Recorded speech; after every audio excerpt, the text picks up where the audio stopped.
All right, hello and welcome back to another 5K tennis discussion. Today is Friday the 13th, not superstitious though, 2020, and we're here to get right into our daily deal. Let's go, let's get down. Ready, Carla? I'm ready. Let me get that in Spanish. Español, por favor, mamacita. Ándale. Uh-oh, listen to me now.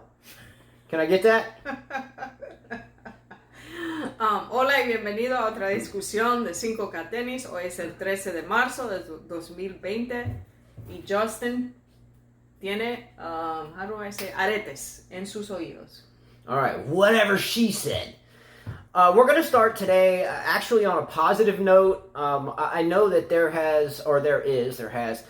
is quite an energy going around in society currently, and we're going to talk about that kind of energy in this show. I think we kind of deliberated, Carla, about whether or not we really wanted to do this show and this topic, but we really didn't know the best thing to say, or maybe it wouldn't be allowed to say. So I guess what we finally decided to do is just be ourselves. Yeah, I guess so. So not really scripted here. What we've always said here on this channel is when people say congratulations, you have 1,000 subscribers or whatever, and then that's great. Thank you for saying that. But I don't think it's ever really been about that or ever will be. I think it's a group of people that like to talk tennis and have fun with it and to get serious and to compete. And sometimes it gets hot, but sometimes it's not, and everything is just all chill, So it's all good.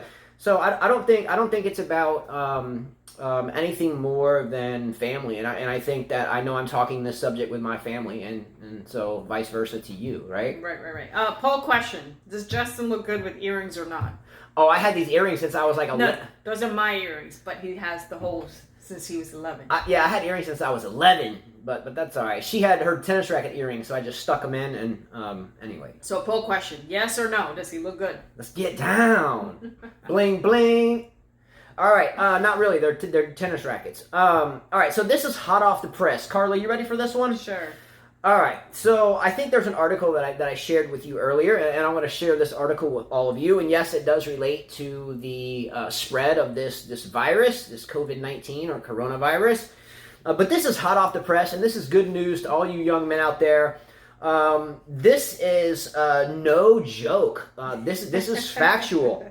Masturbation, yes, I said it. Masturbation will or can prevent you from getting this virus. Carla, just so people don't think get to it, guys. So just so people don't think I'm crazy, can you at least show me this article that was written by Donald Paget? Here we go. So I implore all of you to look up that article because, hey, everybody's just annihilating the toilet paper for some odd reason, and this isn't a stomach virus, but nonetheless, now the lotion's going to be gone. Dang. Yeah, we actually went to the store today, Walmart, which is a big it's a big chain here in the United States. And we weren't going there to buy anything, just dog food, and get a few we decided maybe some rice and beans, just in case. And I decided to send pictures. I showed pictures to Wayne Chia just to show him that we had no toilet paper on the shelf. And Wayne Chia, by the way, if you're new, has been a viewer from Singapore since the very beginning of the show. So Wayne Chia, what's up? He's in Singapore, and I think they've kind of passed the virus at this point. Yes, he's even traveling. But I'll show the pictures to the viewers just so they have an idea. For those of you guys that are in Serbia or UK or Poland or anywhere, I'll show you guys some of the pictures. So here's our food aisle. Plenty of food. Well, there was no rice and there was no beans, though. Here's paper towels. And I'm sorry you guys are getting the reflection of our window back there. Can you pull the shade too? Sorry about that. And there's like an obstacle course of furniture we moved to set up this corner. So sorry for that. Take one, cut one, whatever. So here's paper towels. Here's more. How empty and this is a big supermarket chain. Yeah, it's huge, yeah. And here's the no toilet paper whatsoever. So what I'm trying to figure out is usually when you have like a cough, I think that one of the symptoms of this thing is not to have any stomach issues. So I would think that the toilet paper wouldn't be involved, but nonetheless it is. Anyway, we're going to talk about this. And you can feel how tense the people were. Like, they weren't even looking at each other. It was just a different type of vibe, right? Going to the supermarket. It was odd. Yeah, there was like a different societal energy vibration in the store than normal, and we'll talk about that as well. But just to finish off the masturbation topic, check out the article. It was from Donald Paget, and I think I just Googled masturbation and COVID-19. I didn't Google it, but to find it again, it came up in news. But then I had to Google it again to find it because you lost it when we were going to share it. I lost it. Yeah, you lost it. You mean you didn't send it? You know, here's the problem with women. Can I tell you something about women, especially this one sitting here? You know, I can just walk downstairs, and if something happens, like something breaks or something's lost or the dog runs outside or whatever, it's my fault. No question. Done. You did it. What's up? Why'd you do that? Whoa. And I can be like, what? I wasn't even in the same room. And you're like, you did it. Cunt. I didn't want the damn dog anyway. It's your fault. But she can do something, I can watch it happen, and she won't know I'm watching, you know, and then I'll be like, Carla, and she'll be like, what are you talking about? Totally just oblivious. She'll never own responsibility for nothing. Never. You never admit fault, no matter what. And this is true. By the way, I did read. Go ahead, finish your masturbating article comment. Here's some facts I took out from the article. At least daily masturbation leads to an increase in lymphocyte circulation and cytokine production in males, which increases white blood cell count. You know what I thought was odd in like 3 months or something, you know? Like everything's going to pass and everything's going to be back to normal and everybody's roundabout and walking around the world and, you know, all the girls are realizing, like, where's all the dudes at? You know, and they're still at home. That's where the toilet paper is. Yeah, they're like, well, you know, my husband is, you know, still at home. He thinks it's not quite safe to come out yet. And you know, she's like, that's what my husband said. You know, it's just females running the earth now. I think, you know, that's why like dogs have the ability to clean themselves. You know, but we can't. You know, so I think, you know, I mean, a whole lot of the male population probably would never leave home if they could cleanse themselves with their own ability. You know, I'm not saying I would. I'm just saying. I mean, this show went from tennis to, I don't know. Anyway, don't be shocked if there's no brothers running around at car dealerships or the grocery store, whatever, because they're at home. Even after COVID goes gone, it's like nothing. Everything gets restocked. Lotion's still selling out. Oh, shoot. Real quickly, you mentioned Serbia, though. Big shout out to Serbia. Big shout out. Let's go. Fighters, soldiers over there. They have a few cases now. Few cases over there, and there was a young physician doctor talking to us from there. I'll find his name. Talking to us from there yesterday. We were discussing with him that, you know, it's kind of odd that this thing is so household name at this point, but yet here in Alabama, which we did get I think it's Veliko Terzic. Yeah, Terzic. So save that there. But here in Alabama and the U.S., we just got our first diagnosed case. Let's go lynch him. One guy in Montgomery. Yeah, look at him. But here's the thing with it is Carla and I, we know people globally, and those people that we know globally know other people globally. We know people in New York and Minnesota and California Ohio and Florida. Florida, yeah. A lot of different Texas, a lot of different places, and they all are in the same mental place. But none of them actually know anybody that is actually sick. No one's seen them. Yeah. So they haven't seen them. They've never met them. They've heard about it. And my father, by the way, is a retired doctor, and I do have a message from him to read on a different note. He takes things pretty seriously, but this one, in all honesty, a little bit more lightly and just use common sense. But I'll get to that. But we haven't met anyone that is like hands-on. Had a relative or someone credible say, I was right next to the person, and it was really a rough go. So a lot of where we live, it's more conspiracy talk. It's more like, this isn't real, why? But, that was odd, though, because that's the talk of where, in the region that we are, at least this area of Alabama, this isn't real, this is a joke, Yeah, we still don't. So, but oddly enough, the same place where people are talking that way, the proof is in the pudding. We went to one of the stores a minute ago. You just showed the pictures, and all the toilet paper, beans, rice, and everything was sold out, and bottled water. By the way, we talked about like places like Central America not getting South America. Well, my mom's in Honduras, and there are 2 cases there now. Wait a minute. They don't have money. They don't have the money for the test. What? Did you just say your mom was in Honduras? Yeah. Okay, so can we go back to some of our previous show discussions about Carla saying she's U.S. all the way. She was born in New York. Now, your first generation, as some of these viewers would say, is back in Honduras, chilling, visiting, and I think even buying a house there. Is that correct? Just helping out somebody with a house. No, you told me she was buying a house.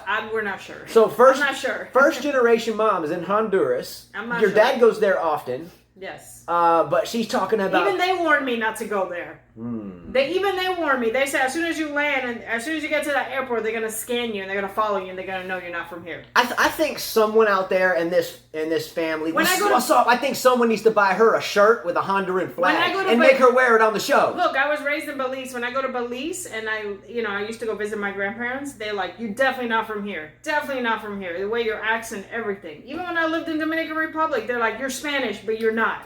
Okay, hold up. She just said born in New York. Her parents, right from Honduras, was raised in Belize, and you lived in the Dominican Republic and Puerto Rico, but yet you're from New York. Yeah. All right. I'm from New York. Let's go. Are you not from California? Well, I actually was born and raised there, and I moved here when I was like in 9th grade. Okay. Well. Yeah, and then visited there every summer for a while. I left New York to Florida when I was in 9th grade. Grew up at Candlestick Park. I left watching New York Lakers games. So moved to Florida. Come on, man. And they knew I was a New Yorker. Pot calling the kettle black. Water. Anyways, but yeah, in Belize they do. Belize, Honduras, they have 2 cases. It's just that they don't have the money, the testing. Probably many people won't get tested in Central America. The $1 million question here, and enough about us, it's about you. Do you want me to read the comment that Tersic left? Yes, the gentleman from Serbia. What's up? I think like 12% of our viewers are from Serbia because the soldiers over there. Let's go. I'll talk about what he says. He works in the intensive. He says, in my area, my intensive care unit, which is intensive care, yeah, intensive care unit, which is neuronestology, right? Am I saying this right? Neuronestology. We still don't have it, but just a couple buildings from us in the clinic for infective diseases. Just today, they had 5 new confirmed cases. So all the red buttons. Yeah, so that was in a conversation we were having. I was curious. We were curious. Have you actually seen it firsthand? And I think there's still not a yes answer there. He said he hasn't seen it. He said a couple guys who work there were in contact with every day. I doubt they would lie to me. I'm reading the reports that Italy almost has 200 people perish. I think. Yeah, I think it's very real. He said. Yeah, and I guess the moral of the story is let us know how you're doing out there. There's a lot of you out there that we've talked to almost every day, especially Carla. Ethan says he's for a year and a half. Ethan's in New York, and he said that he can work from home, but libraries are closed, and they are closing a lot of things here in the United States, in Florida and California. They've closed Disney World. They've closed. All the sports, all the colleges have canceled all sporting events, all sporting competition, which is tough for those guys who got scholarships from overseas. They can't even go back home. No school. That's tough. I guess the last thought on my mind on the left side or right side of this whole thing is left to all of you. Do you think this thing is overblown or is it legitimate panic in a way? Because like you said, Carla, we went to the store this morning. And usually when Carla and I go to the store, we're walking in, got that stroll, You could tell everybody was so robotic. It was just weird. Yeah, and I'm a big sneaker guy. Don't call me crazy. I don't collect them anymore, and I've since sold my sneaker collection. But I always notice shoes. I'm like, oh, I like those infrared 6s. Oh, I love those Baron 12s. Oh, I love those Flu Game 12s or whatever, and I see a lot of those shoes because usually other people are walking, so you can see their flash of their shoes, and the area in which we live, you and I survived for a long time with a second and third hustle, selling shoes. Anyway, with that said though, is like it seemed like everyone was walking so fast today. And then you would see them next to you in line, and they would, or I guess you could say subconscious. I don't really believe in the subconscious if you can't see. Well, I saw people wiping everything. But yeah, I did too. I brought my own wet ones and I wiped stuff. But yeah, you couldn't even get close to someone to say I like those shoes. Because everyone was just very, it just seemed like it was a hot environment. I can't explain it, but you could feel the anxiety in the air, but yet no one was talking about it. The restrooms at the big stores that we go to. I'm not saying name. I don't know if there's a problem with that. But big retail stores, all in one shop type thing. You go in, the restrooms are usually, people lined up to use them and just totally empty. Well, even when we were driving this morning, because we had to go fix the car, yeah, it was empty. It's like no one at the car repair facility. No, it was very quiet. Yeah, usually you go there and wait all day for like an oil change. We were gone in an hour. And we were gone in an hour and a half and had like 5 things done. So, and stuff that needed to be done, and not just upselling BS. And by the way, here in the United States, we have, as you guys heard, an organization called the USTA. They have postponed all... Well, everybody should know that organization. The USTA is the United States Tennis Association, which puts on the U.S. Open. All leagues are on hold. All junior tournaments or adult tournaments. And this is non-professional. Non-professional. They are all on hold. They will be allowed to use certain facilities in Flushing Meadows and in Orlando. But everything else, anything run by them, has stopped. But our kids' high school tennis matches have not. By the way, we didn't record that match because his opponent did not show up. Oh yeah, I forgot we teased that out there. So the events that have been canceled by these sporting events governing bodies have been events over or plus 250 or 500 or more spectators. So the USTA, though, on the other hand, shut down all USTA tournaments, adult, junior, everything. But you understand they have to do that because a lot of their tournaments, like junior level ones, the people travel from 3 states around, and there's more than 1,000 people right there at the facility and in surrounding hotel rooms. Well, they did it. I understand that. On a serious note, though, to the more, I guess, professional side of it, I sent you a text message a little ago that my father sent me.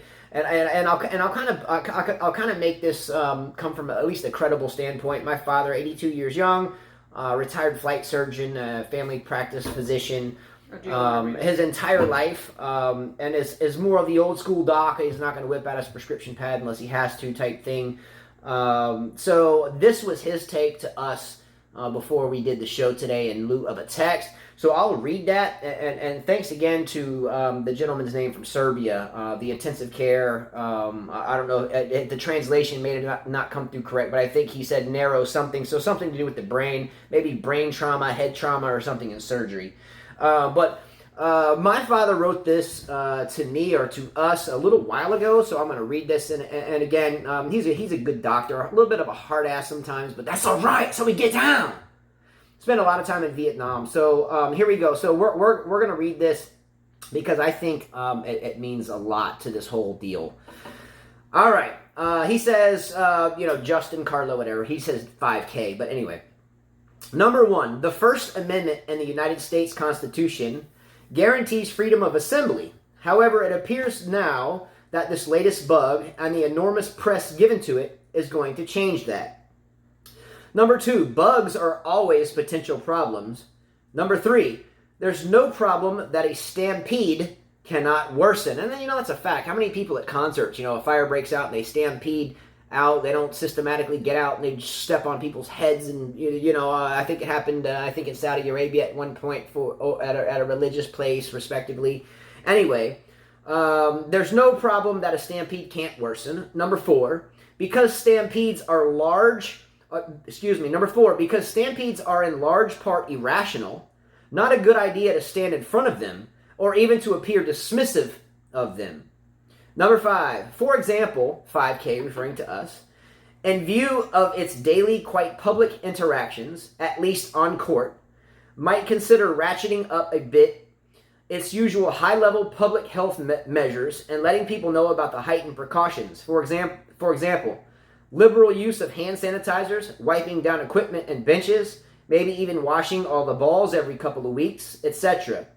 In all your discussions, actions, and words, clearly communicating and manifesting a strong commitment to public health and safety. For example, use large capacity machines and wipe down the interiors of them beforehand, making known that these are the sorts of no-nonsense precautions that 5K tennis takes into consideration of public health. A little perspective from today's news, though, the back pages thereof, so he finds this in the back pages of the news. Quote, regarding this coronavirus scare, take it easy. The worst part of this is the fear.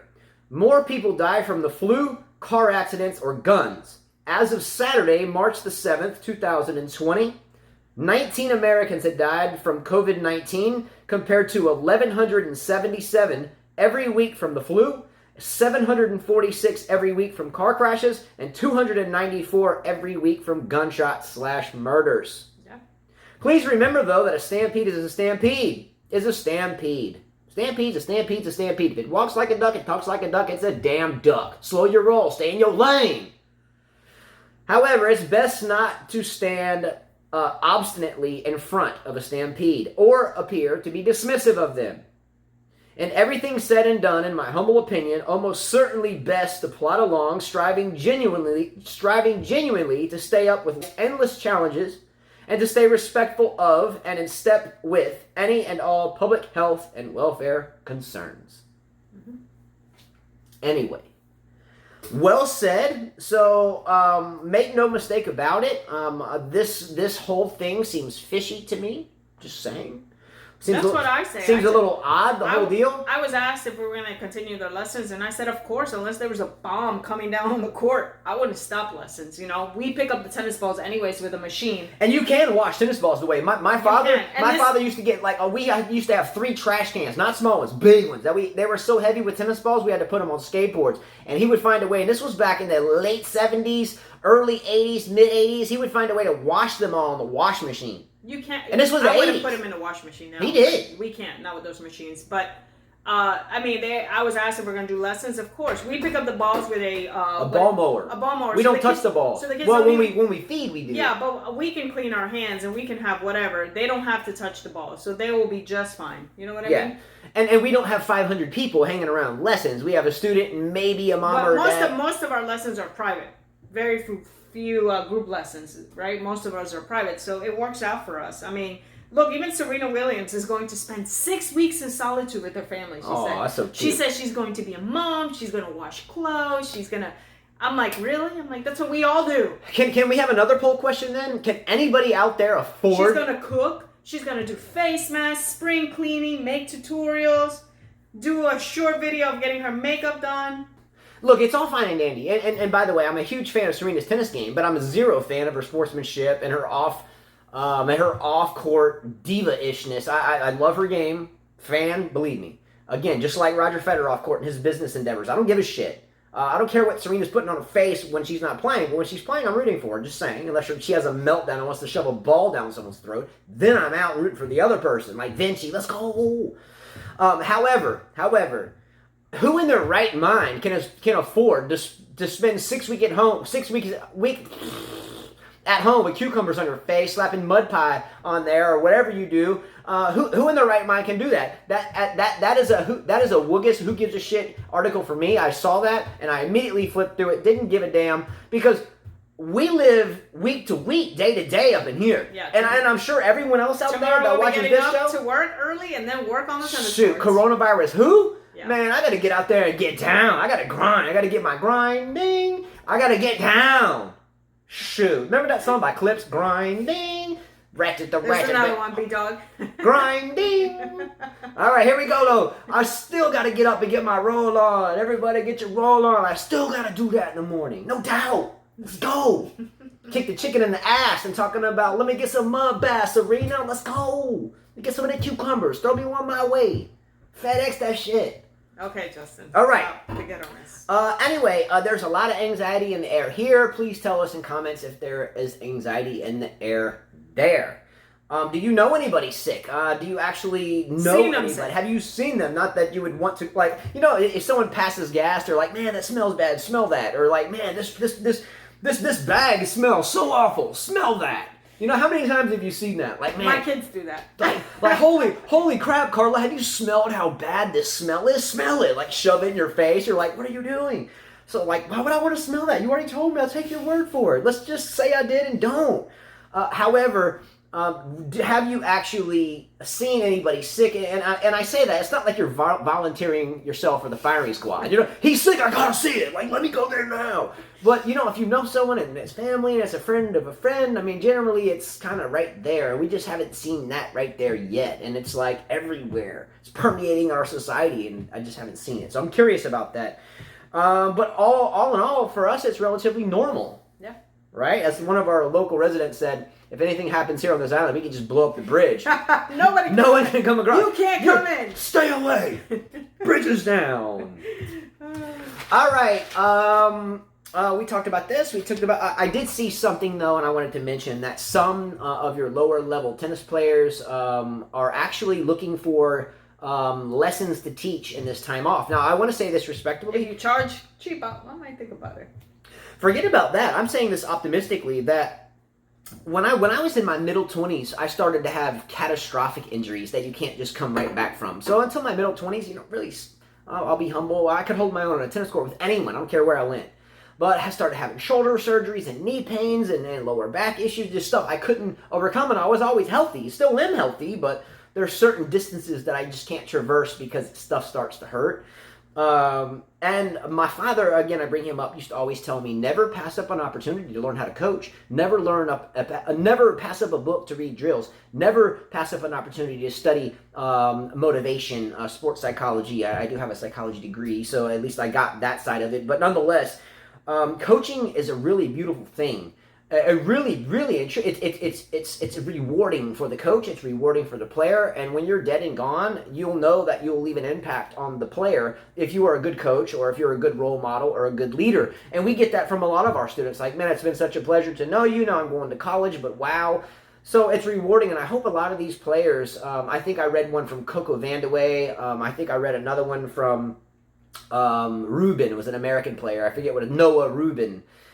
Saying, I will teach lessons. And I think this is commendable because, in my opinion, it's coaching that leads to a lot of the issues with the lack of depth in the men's game. Or not women's game, but I think some on the women's side, some of the women could even get involved with coaching some of the men. It's more, in the United States, it's more difficult these days to find an American, and not being biased with that either. I don't care where you're from. Come teach my kids. But one of our good friends, Rolando Vargas, that coaches Troy State men's varsity and women's varsity. Tomas Katar from Czechoslovakia, actually born before the country split, that teaches in Daphne. I don't care where you're from. Teach my kids, but I think a lot of the shortage in the U.S. these days is from the lack of good coaches, so we're having to pull them from abroad. So I encourage maybe the players that are looking for work to experience coaching. When I first met Carla, by the way, Carla was going through a coaching program that I had already finished, and Carla was very green as a coach. Green meaning very, very, very, very raw. Could play with anybody. Could impress people. Draw a crowd to the court just to watch her practice. But when it came to coaching, you kind of got, it was a little repetitious and and maybe griping at the wrong time. But this is 10 years ago. Now she goes out there and systematically runs the court. Needs no help. Got it. Owns it.